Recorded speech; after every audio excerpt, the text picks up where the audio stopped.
حبايبي أصدقائي، أهلا وسهلا بكم. بعد هزيمة النادي الأهلي من الهلال السوداني، برضو أنا متنبئ إن بنسبة 100% النادي الأهلي صاعد لدور الثمانية. مفيش كلام في الموضوع ده ومفيش خلاف على الموضوع ده. ولكن بعد الهزيمة ناس كتير اتكلمت، ولكن إحنا لازم نقف عند كام حاجة بتسببوا في الهزيمة. الإرهاق البدني والذهني اتسببوا في الهزيمة. إرهاق بدني وذهني.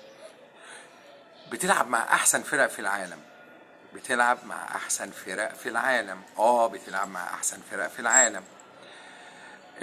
ما بين كل مباراة ومباراة يومين، وبعدين جيت من سفر طلعت على السودان. طبعا جو السودان مش مناسب زي جو مصر، وبتلعب بالنهار الساعة 3.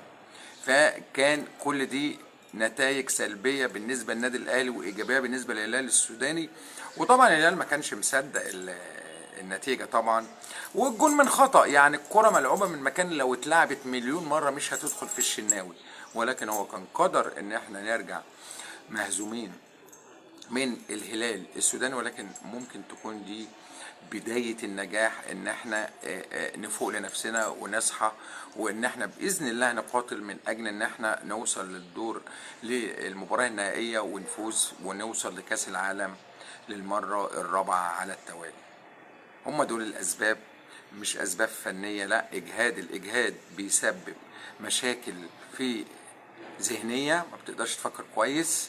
بيسبب مشاكل لما يكون الذهن مش حاضر، رجلك بتتصرف حسب ذهنك. القوتين لازم يكونوا متوازيين، ولازم يكون في قوة في الذهن وقوة في الرجل. فكان بالنتيجة ولكن الهلال ما كانش افضل من النادي الاهلي. النادي الاهلي في اي مكان بيلعب فيه بيبقى خطير وبيبقى له هجمات. طبعا في اول 10 دقايق ضاع انفراد ما يضيعش، لو اتلعب اكتر من 100 مرة ما يضيعش ويتسجل. بشكركم جدا، والقادم افضل باذن الله، ومباراة اسوان تكون هي الانطلاقة. شكرا.